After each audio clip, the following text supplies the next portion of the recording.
Ya baik, selamat pagi, salam olahraga. Perkenalkan, nama saya Rusan Pandey Raja Silalai, NIM 6213111080 dari kelas PJKRE 21. Di video kali ini saya akan membuat materi tentang pendidikan kesehatan yang diajarkan di sekolah. Yang dimana sebelumnya saya juga telah membuat video tentang konsep sehat. Baik, langsung saja saya masuk ke perkenalan dulu.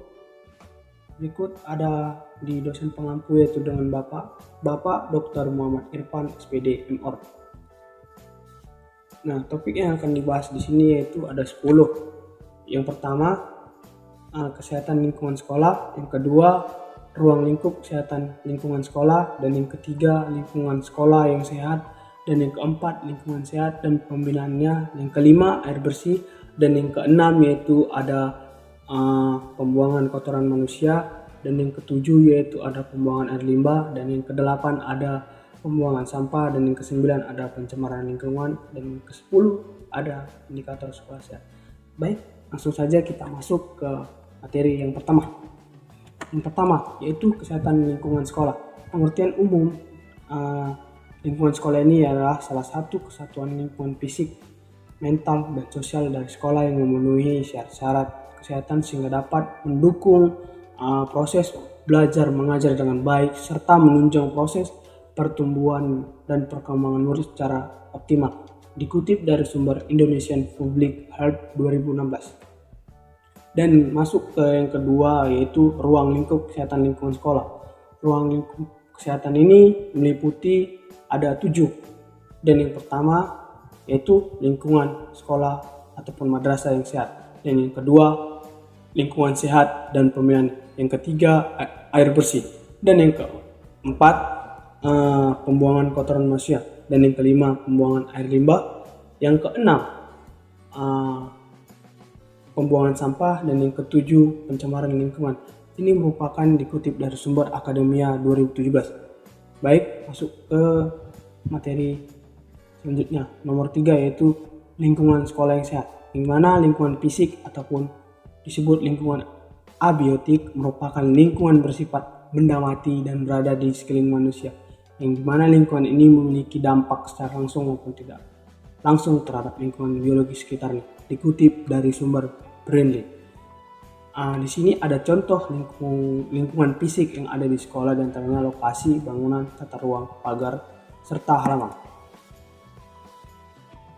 Masuk ke lokasi yaitu di sini diupayakan jauh ataupun bebas dari polusi udara, suara, air, atau tanah, serta memiliki halaman yang luas untuk beraktivitas seperti olahraga. Dan masuk ke bangunan yaitu di sini bangunan itu harus kokoh, dapat melindungi penghuni di sekolah tersebut, memiliki pencahayaan yang cukup, serta sirkulasi yang memberikan suasana aman dan nyaman. Masuk ke tata ruang yaitu yang dimana tata ruang ini harus tertata rapi sesuai dengan fungsinya. Dan masuk ke pagar yaitu yang merupakan pengamanan sekolah, dapat menggunakan seperti kayu ataupun besi. Masuk ke arah halaman yaitu yang dimana halaman di sini harus kering dan tidak berdebu, yang dimana tidak menjadikan polusi bagi orang yang tinggal di situ seperti siswa, guru-guru juga. Masuk kedua lingkungan fisik, yang mana di sini menyangkut dengan orang. Contohnya yaitu terdiri dari kepala sekolah, staf administrasi, pendidik, dan siswa. Di sini memiliki peran-peran yang sangat penting, yaitu di mana kepala sekolah memiliki jiwa pemimpin yang baik serta mampu memotivasi peserta didik, dan staf administrasi itu memiliki kemampuan administrasi yang baik dalam mengelola instansi tempat bekerja. Dan masuk ke pendidik memiliki 4 kompetensinya yaitu profesional, pedagogik, kepribadian, serta sosial. Sedangkan siswa memiliki motivasi yang tinggi untuk memperoleh pengetahuan dan informasi serta kemampuan untuk meningkatkan keterampilan yang ada pada diri siswa tersebut. Yang keempat, lingkungan sehat dan pembinaannya. Lingkungan sehat yaitu terdiri kepala sekolah selaku tim pembinanya, yang mana bertanggung jawab sepenuhnya terhadap pelaksanaan pembinaan lingkungan sekolah sehat.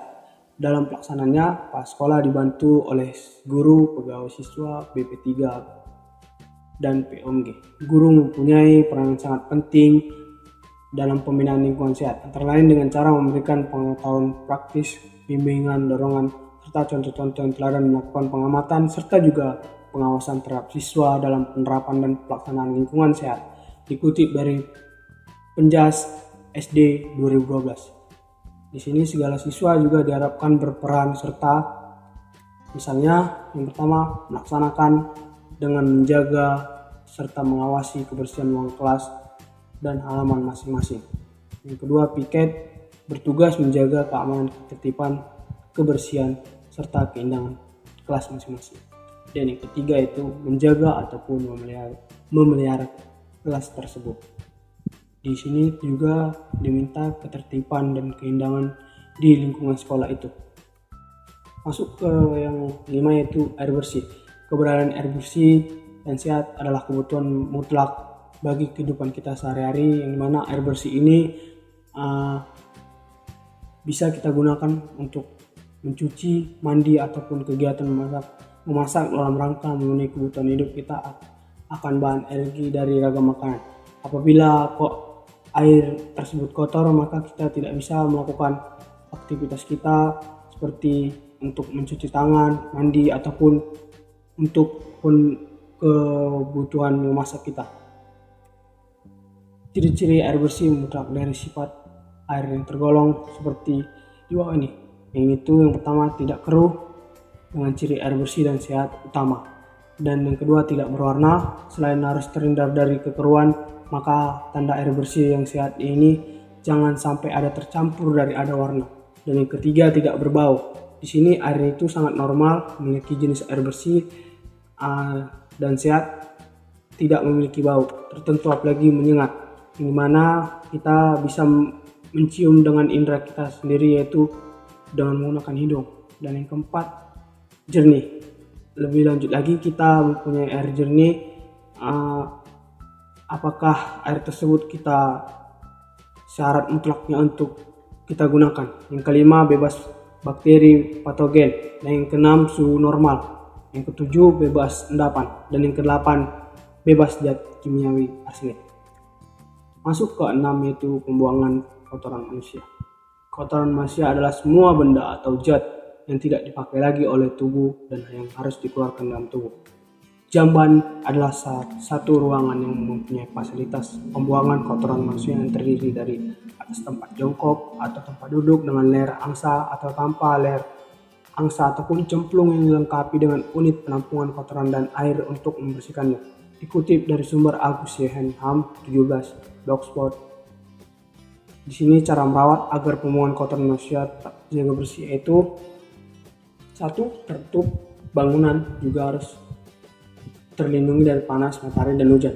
Yang kedua, pada lokasi yang tidak mengganggu pandangan, tidak menimbulkan bau, dan tidak menjadi tempat hidup dan berkembangnya binatang yang dapat menyebarkan pada penyakit. Yang ketiga, yaitu lantai disapu dan disikat agar bersih dan tidak licin. Yang keempat, jumlah kaskus baiknya disesuaikan dengan jumlah pemakai. Dan yang kelima, dinding sering dibersihkan dari coretan dan tampak terang. Dan yang keenam, yaitu air bak sering diganti minimal dua hari sekali. 7. Pembuangan air limbah. Di sini air limbah, pertama, limbah perkotaan dapat tercampur dengan berbagai kotoran seperti feses maupun urin. Sistem pembuangan air adalah infrastruktur fisik yang mencakup pipa, pompa, penyaring, kanal, dan sebagainya, yang digunakan untuk mengalirkan air limbah dari tempatnya berdasarkan titik di mana ia akan diolah atau dibuang. Dan yang ke-8, yaitu pembuangan sampah. Tempat sampah yang cukup untuk memuat sampah satu hari diberi tutup dan dibersihkan setiap hari. Perlu mendapatkan perhatian sebagai berikut. Tempat sampah jangan sampai menjadi tempat perkembangbiakan menular seperti lalat, kecoa, cacing. Yang kedua, jangan sampai menimbulkan bau busuk. Dan yang ketiga, jangan sampai tertumpuk lama. Masuk ke yang 9, itu pencemaran lingkungan. Pencemaran lingkungan merupakan masuknya zat, makhluk hidup, atau energi lain ke dalam air atau udara. Pencemaran juga bisa diartikan sebagai adanya perubahan komposisi pada media yang disemari, misalnya saja tanah atau air ataupun udara yang disebabkan oleh beberapa faktor seperti manusia, proses alam, dan lainnya mengakibatkan adanya penurunan kualitas media yang dicemari tersebut sehingga tidak dapat berfungsi dengan baik sebagaimana mestinya. Saat ini pencemaran yang terjadi di muka bumi semakin tak terkendalikan, terutama setelah masa revolusi industri, di mana banyak pabrik yang dibangun dapat menyebabkan berbagai jenis polusi. Dikutip dari Ilmu Geografi 2016. Nah, itu materi selanjutnya 10 yaitu indikator sekolah, di mana yang pertama itu mencakup padatan ruang kelas minimal 1,75 meter kubik anak, dan yang kedua tingkat kebisingan kurang lebih 45 desibel, dan yang ketiga memiliki lapangan, halaman atau aula untuk pendidikan jasmani, yang keempat memiliki lingkungan sekolah yang bersih, rindang, dan nyaman, yang kelima memiliki sumber air bersih yang memadai, dan yang keenam ventilasi dan pencahayaan kelas memadai, yang ketujuh memiliki kamar mandi atau WC yang cukup jumlahnya memenuhi rasio terhadap siswa perempuan 1 dibanding 25 dan laki-laki 1 dibanding 40, dan yang ke-8 memiliki kantin warung sekolah yang memenuhi syarat kesehatan, yang ke-9 yaitu bebas jentik nyamuk pada setiap penampungan air bersih, dan yang ke-10 itu menerapkan kawasan tanpa rokok. Baik, ada jendela berjumlah 5. Kalau tak bersua, semoga materi ini bisa diterima. Sekianlah dari saya. Semoga materi ini bermanfaat bagi seluruh kalangan masyarakat yang ada di Indonesia. Saya ucapkan selamat pagi, salam olahraga.